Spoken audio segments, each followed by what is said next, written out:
vous a fait une grande promesse là, il va falloir que je sois bon pour tenir ça en 15 minutes. Bonjour à toutes et tous. J'aimerais vous proposer un court voyage au cours de votre longue après-midi. Un court voyage en forme d'entonnoir pour essayer de mettre en lumière le contexte sociétal qui vient percuter la pérennité de nos entreprises et mettre de la lumière sur ce qui, personnellement, me donne beaucoup d'espoir dans la capacité du monde économique à enfin opérer sa mue. Je pense que si vous êtes présente ici, c'est parce que vous y croyez, vous avez envie d'y croire, mais force est de constater qu'on a méchamment besoin d'élargir nos bases pour y arriver. Et j'aimerais commencer, si ça veut bien fonctionner au niveau technique, mais j'ai un doute, parce qu'en général, la technique, il y a toujours un truc qui déconne à un moment, ça arrive. J'ai entendu le mot évoqué ce matin, ou en tout cas, en début d'après-midi, ce fameux backlash, ce fichu backlash même, ce mot qui commence personnellement à m'agacer beaucoup, parce qu'on ne cesse de l'entendre partout. Et j'ai tendance à penser qu'à force de l'évoquer, on est en train de se convaincre que oui, il a lieu. Et s'il est entendu que ce backlash, il est effectivement bien visible au niveau institutionnel, l'Europe nous l'a encore malheureusement montré la semaine dernière, au niveau du fonctionnement de certains États, au niveau d'un certain pan de l'économie, il est aussi entendu et visible que ce backlash n'est certainement pas citoyen. François Gémen d'ailleurs l'a rappelé tout à l'heure, dans les dernières enquêtes d'opinion que l'on peut voir en France et ailleurs, la transition écologique, la lutte contre le dérèglement climatique reste une préoccupation majeure. En France, on a eu un cas majeur à l'orée de l'été sur ce sujet-là en particulier, la loi du plomb. Vous en avez forcément entendu parler ici. Elle a catalysé une chose en particulier, c'est le lien de plus en plus visible entre la lutte contre le dérèglement climatique et la transition écologique au sens large, la préservation du vivant, qui est un sujet dont je vais vous parler en fin d'intervention, et la santé. Ce qui s'est passé sur cette séquence politique, qui a été très violente en certains aspects, c'est une mobilisation citoyenne presque sans égale, pour enfin faire entendre aux États et aux acteurs économiques qui se fichent bien de la préservation du vivant que le citoyen a son mot à dire.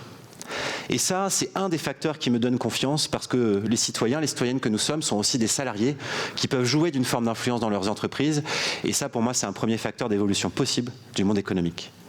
Alors ce monde économique, justement, il est de plus en plus percuté par les conséquences du dérèglement climatique, par ce qu'on appelle parfois l'effondrement de la biodiversité, et loin de moi l'envie d'être un prophète de malheur avec vous, au contraire, mais il faut poser ces constats.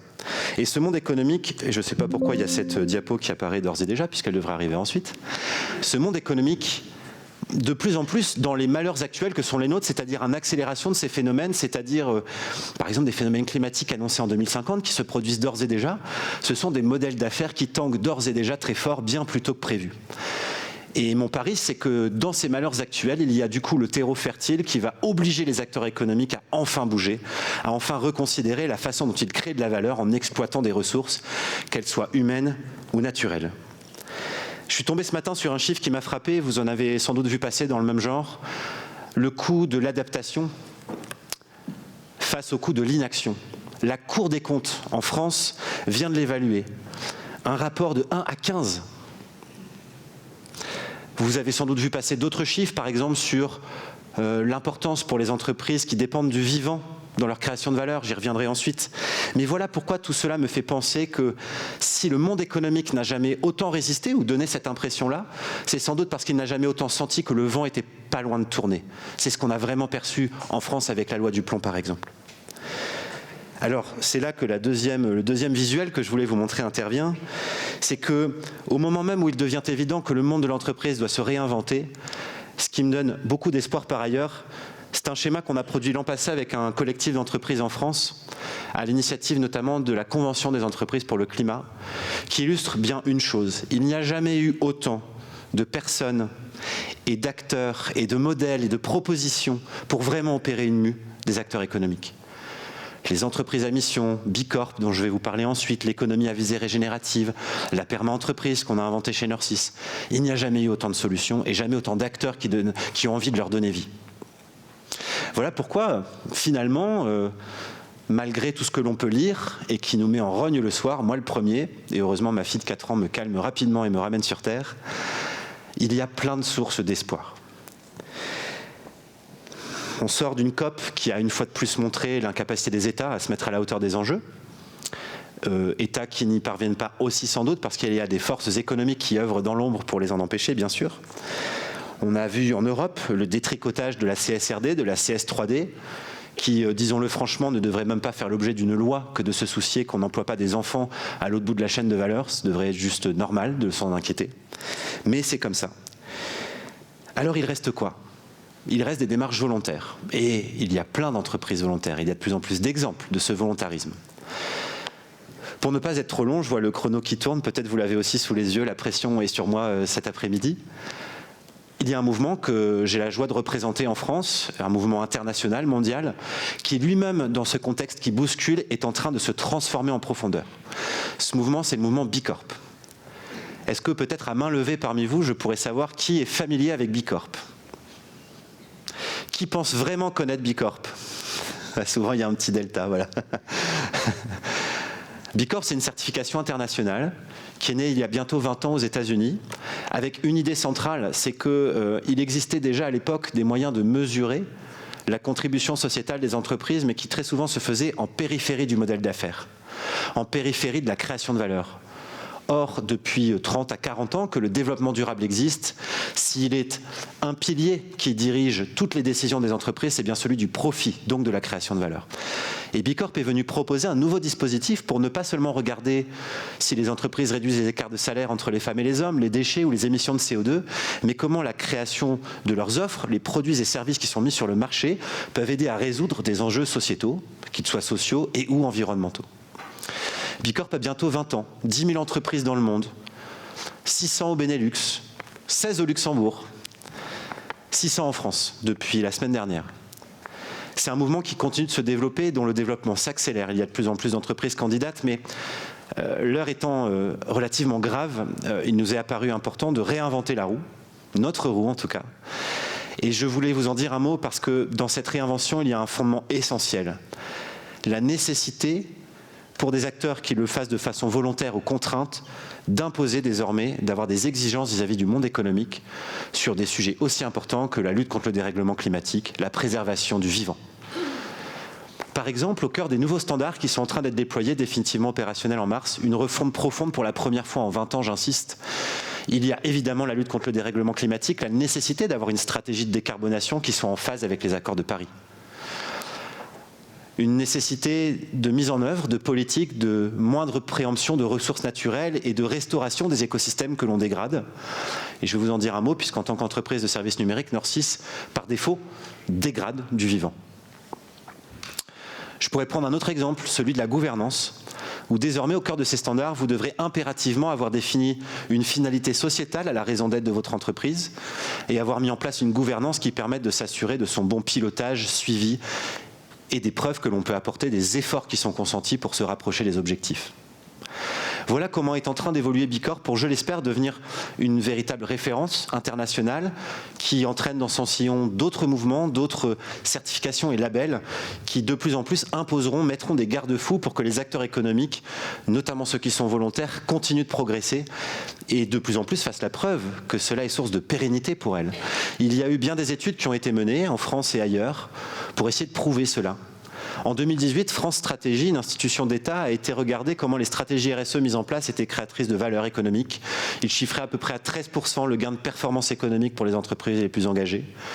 Au niveau Bicorp européen, par exemple, on a essayé de regarder comment cela a aidé sur la rétention des talents, la marque employeur, la notoriété aussi pour des entreprises qui sont en B2C. Les résultats sont positifs. Et encore plus récemment en France, à l'initiative du mouvement Impact France, dont je suis également administrateur, de prouver que ces entreprises engagées, ces stratégies d'impact permettre, si ce n'est une meilleure performance économique, une meilleure stabilité face à ce monde de plus en plus chaotique, il faut bien le dire, et qui bouscule les modèles d'affaires. C'est bien pour ça que je voulais vous parler et assumer le contexte tel qu'il est.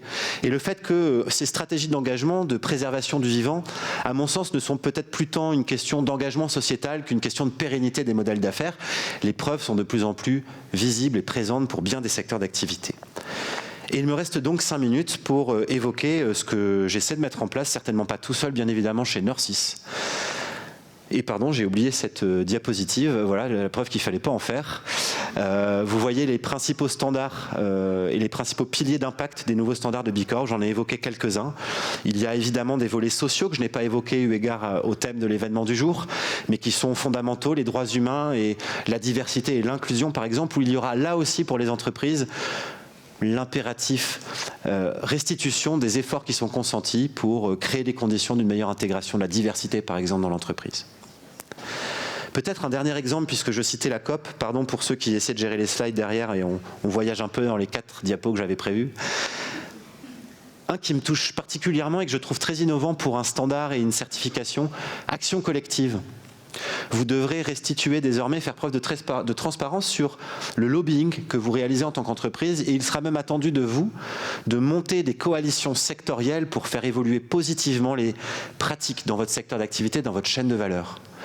Alors difficile à mesurer certes, mais très intéressant de dire qu'une entreprise qui veut se revendiquer engagée doit évidemment le faire pour changer tout un secteur, toute une chaîne de valeur et pas seulement développer sa marque employeur. Voilà comment on passe du champ de l'intérêt individuel, de l'intérêt privé à l'intérêt collectif et peut-être un jour même pourra-t-on parler d'intérêt général, mais ne soyons pas trop arrogants en tant qu'entreprise de droit privé. J'en viens donc à Norcis, où nous avons depuis 30 ans expérimenté, comme beaucoup d'autres entreprises fort heureusement, des innovations en matière sociale et environnementale.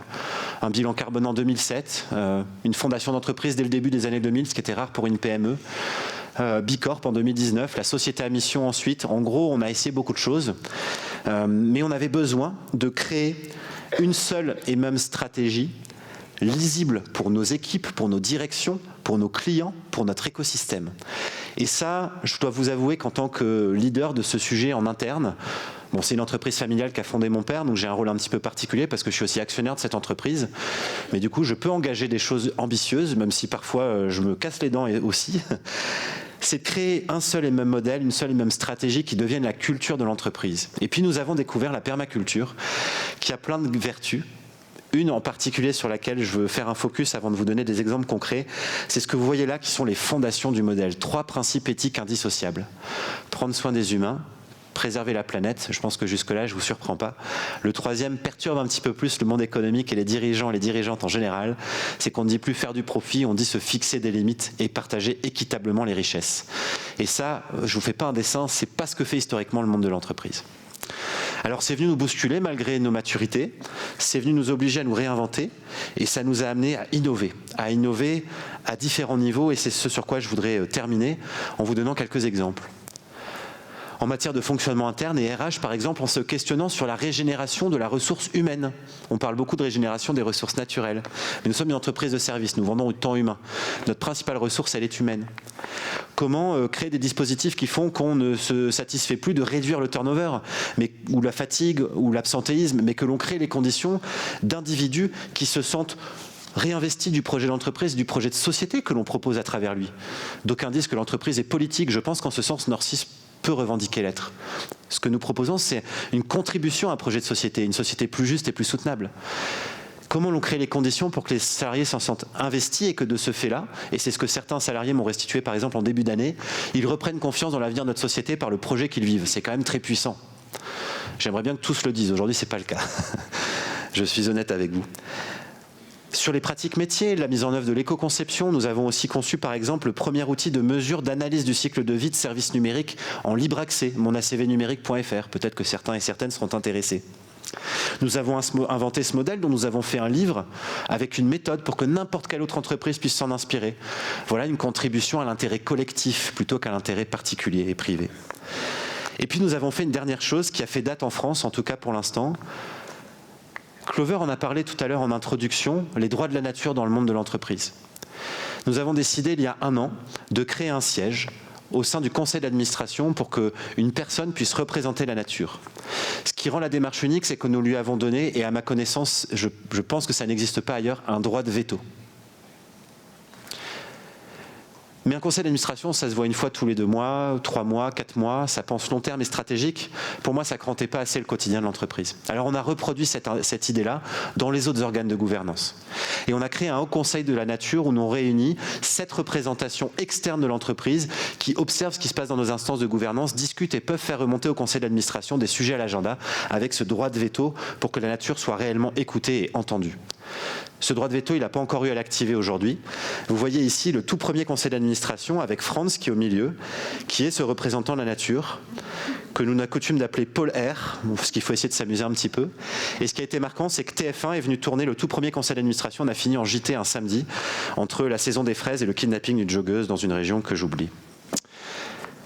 Alors voilà, je voulais vous proposer ce voyage en entonnoir entre une analyse du contexte sociétal, comment le monde économique évolue, le fait qu'il n'y a jamais eu autant de solutions et le fait que quand bien même on est une entreprise trentenaire qui n'est pas née de la durabilité, qui a 700 salariés, 12 implantations géographiques, on peut vraiment se bouger pour changer les choses.